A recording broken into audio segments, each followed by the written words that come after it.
What's up, YouTube? Welcome to Revolutions PM. I'm Nick. This is Scott. Today we're fixing the EVAP leak from last week's episode on this old piece of shit Honda. Let's follow Nick under the car. He's going to show you how to take the charcoal canister off. Okay guys, so we need to take off the charcoal canister, and so get yourself a 1/4-inch drive with a 12mm and a extension, and we're gonna fish this on in here. And there is a bolt that's quite rusted, and we're just gonna loosen this up. The bolt is out. Okay, set that aside. We're gonna need that for later, and what we have to do is fish this out, and we have to disconnect the hoses that are connecting this all together. There's that. Last hose, which is stuck on top, and here's the final product. So now we're gonna go to the bench, and we're gonna install the new valve. Alright guys, now that Nick did all the hard work under the car, we're going to work on getting this crusty dusty little valve off. If you can see the condition of them screws there, there's basically nothing for this screwdriver to bite into. Oh, so what we're going to do is we're going to go to O'Reilly's and get some vice grip and just clamp onto it, twist, try to work it out a little bit. You can see that this valve is clapped. Grab your screwdriver and hopefully the friction of the tip alone. Damn. Nope. I'll just keep at it then. Perfect. OEM quality.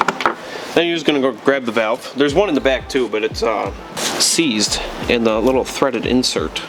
So we're gonna show you how to get that off too, so we can put it back in here and get proper sealage on the dirty charcoal canister. What you want to do is grab the vise, put this in there. Try not to ruin it with the vise, and then grab your trusty dusty little vice grips again. If you get lucky, it'll come out. We're not getting lucky today. Oh, it cracked. Okay, plan B. Grab your charcoal canister, put it back in the vise. Do you have any nuts that are small? Small nuts and bolts we can glue in there? Yeah. Alright. Now we're going to go raid Nick's garage, and hopefully we can find a nut and a bolt small enough to fit into there to hold down our new valve that Nick claims will only last 6 months. Howdy doodly guys, we're back. We got a new screw from the store. No, in all seriousness, on the other side we just put a new threaded insert in, just pushed it in, went right easy. Put the screw back in. So now we're on to the side that didn't need a new part, and we're just going to try to put it back in. If I get my fucking meat fists out of the way, and hopefully the screwdriver will do it. If not, we always got those pliers from before. We're just gonna crank her down the rest of the way because the screwdriver slipped out. And then what we're gonna do is we're gonna take all the apparatus, ignore that, and hand this off to Nick, and he can go put it back under the car. I'm not calling you squib. Fucking squib word. I'd like to see Scott's handiwork here. Yo, fuck this is fucking glue, guys. Okay, so this bottomed out, so we just tighten this down. It's fucking mint. Now that Scott finished the hard part of putting this on, new solenoid, we're gonna fish this up in here, and you get your bolt that you previously threw on the ground. Okay, make sure you plug in your connector like so. Here, a little bit of a snap.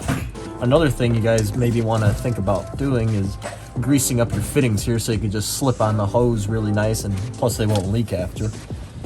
So we're gonna go through everything here, fish this up in here, which is always fun. Here we go. All right, we'll get this one, put that in place under here. Okay.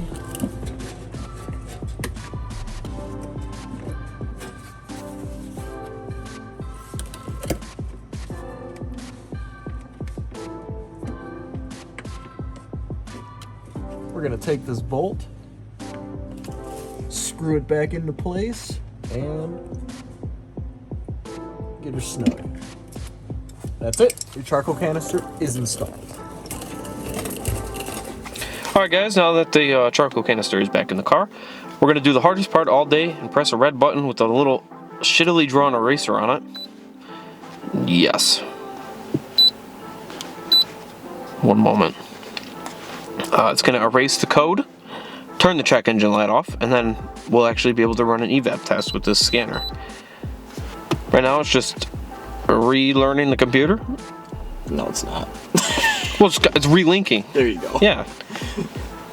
It's learning what we're doing here. Remember last episode I said computers are stupid, and this $40 prime example is why. Here we go. EVAP test. Enter. Okay.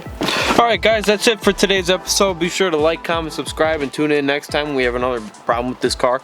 Right now actually we got to replace this because the pre-tensioner is broken and the latch doesn't work, so the airbag, you know, might not go off.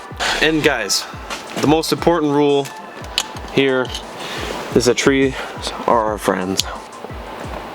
Until next time guys, stay classy.